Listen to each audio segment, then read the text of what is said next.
Somos hartos hermanos, de los cuales somos 5 bachilleres, pero hasta ahí es donde hemos podido llegar, porque realmente mis padres, la familia no tiene suficiente dinero para pagar una carrera universitaria.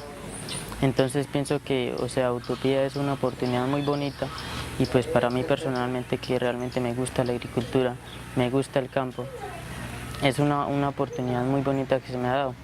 Entonces, pues de aquí a unos 4 años, 5 años, me veo realmente como un líder en mi región, liderando la paz, liderando proyectos para el campo, porque pienso que, es muy importante, hace falta mucho en mi municipio, y pues creo que pues, soy un buen líder en la cual voy a aprovechar al máximo esta oportunidad. El proyecto de Utopía tiene una profesión, digamos un estudio profesional que nosotros llamamos pretexto. O sea, el pretexto es formar ingenieros agrícolas en la línea de utopía como concebida de profesionalización del campo. ¿Ya?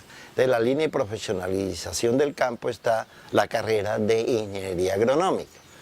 Entonces vienen muchachos para hacerse ingenieros agronómicos en un programa diseñado con todo el sistema curricular, pero de otra manera montado los tiempos para que ellos les alcance. Bueno, pero vienen especialmente cuáles muchachos, los que en este país son designados por los estudios del Estado como municipios vulnerables. Vulnerables son aquellos municipios donde el Estado no está presente. Y cuando está presente con la policía o con el ejército. Es la única presencia. Y vulnerable porque son los índices de ingresos más bajos que tienen los habitantes. Y vulnerable porque son sometidos a la presión de los grupos ilegales. De los narcotraficantes en primer lugar, los presionan para que siembren coca. De los grupos que se llaman guerrilleros o guerrilleros verdaderos, que hacen extorsión, boleteo, reclutamiento forzado. De grupos que de alguna manera esperan que esos muchachos se engrosen las filas de la subversión, ¿ya? Entonces vienen de esos municipios. En el año 2002 vivíamos en una vereda bajo Unión, donde pues estábamos, relativamente bien la familia, cuando pues la mayoría de nosotros, de los hermanos, somos hombres, y pues los mayores ya se estaban poniendo grandecitos. Entonces pues siempre andaban los grupos por ahí cerca. Entonces fue, donde pues se presentaban amenazas y eso, que se iban a llevar a los muchachos. Y por eso pues de un momento a otro tocó salir rápidamente. Sí, en Puerto Concordia pues bastante se fue el margen de la violencia, y pues en la región que nosotros vivimos pues se tiene como una región de zona roja, pues ahí pues mandaba mayormente las FARC. Y pues había veces que entraban los paracos, hacían matazones de gente, de personas que no tenían nada que ver con con el terrorismo ni nada de eso, los acusaban de terroristas, y pues de ahí salían ellos, y entonces venían también grupos armados como la FARC también, venían y se desquitaban con el pueblo, que diciendo, o con la excusa de que eran, como ellos lo llaman, que sapos o informantes. Pues esas eran las excusas, pero realmente pues uno sabía que había muchas personas, mayormente las personas no tenían nada que ver con el conflicto. Sí les puedo asegurar que ellos tienen claro que La Habana es un acuerdo político para construir la paz. Un primer paso para construir la paz es un acuerdo político. Ok, eso es un acuerdo político, ellos lo tienen claro.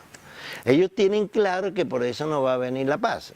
Ellos tienen claro que si no cambian las maneras de ellos relacionarse allá, van a reproducir la guerra que han aprendido a hacerlo.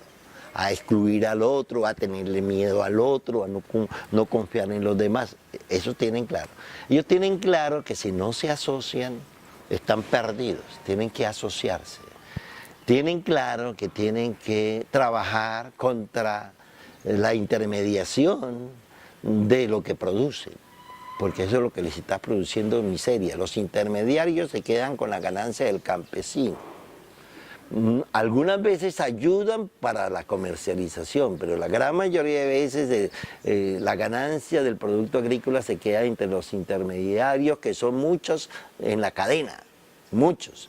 Ellos saben que tienen que comercializar directamente, pero tienen que asociarse.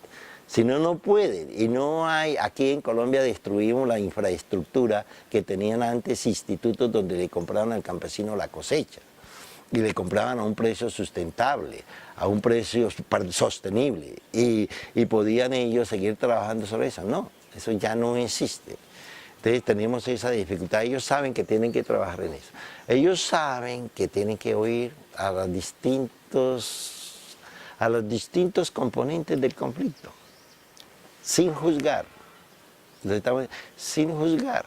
Ahora, frente al ya el proceso de la paz, no es verlo como algo que no me toca, ¿sí? Porque realmente siempre nos toca. Y es esa tendencia que tenemos, digamos, la mayoría de los colombianos, de que si esa realidad no está muy cerca a mí, entonces no me pertenece, ¿sí? Entonces es la falla que tenemos. Entonces, como a algunas personas no les ha tocado vivir lo que es la violencia, ¿sí? Vivir momentos que no les ha tocado, que es escuchar un fusil disparando ahí a 3 metros, ¿cierto? No, entonces no saben, dicen, no, eso no me toca, ¿sí? Porque no lo han escuchado. Entonces solamente lo ven en noticias, bueno, será cierto, ¿sí? Entonces esa realidad es difícil de comprender para quien no la ha vivido, pero para quien la hemos vivido sí la comprendemos, ¿sí? Y de esa medida es muy importante el saber asumir eso como, no como, no sé, la violencia generada a partir de ciertas ideologías, ciertas circunstancias que se dieron entre Estado y alguien que se le dio por liderar una ideología y irse en contra del Estado, que es la guerrilla, ¿no? Entonces es saber asumir eso, saberlo asumir, ¿sí? Entonces, y no responder de la misma manera, ¿sí? No responder de la misma manera a como fue tratado, ¿sí? Entonces ahí es donde está el cambio. La educación es un derecho que no solamente tiene los de la ciudad, sino también el ciudadano que vive en el campo, que le decía, los de la ciudad le dicen a los que viven en el campo, los campesinos como desprecio. Hoy día los campesinos, es un orgullo decir que somos campesinos, ¿no? Eso es un orgullo, hay que rescatarlo y ellos lo han rescatado de alguna manera. Uno, eso también tiene derecho a educación y una educación para lo que ellos hacen. Lo mismo que nos educan a la ciudad para vivir en la ciudad, ¿no? Teniendo una ética civil para poder uno transitar en la ciudad, para uno comportarse colectivamente, para las leyes del tránsito. Aquí también cosas que tienen que ver con conservación, con medio ambiente, esas son parte del currículo y deben serlo. El que muy tempranamente el niño aprenda a leer, a escribir, a gustarle la lectura, que tenga acceso a fuentes de información, esto es supremamente importante. Y es supremamente importante que ellos puedan resolver sus problemas, que puedan también experimentar con los elementos que tienen en el campo para ellos solucionar sus problemas. No pueden esperar que los de la ciudad, graduados en la ciudad, nos vengan y nos digan qué es lo que hay que hacer en mi terreno y todo.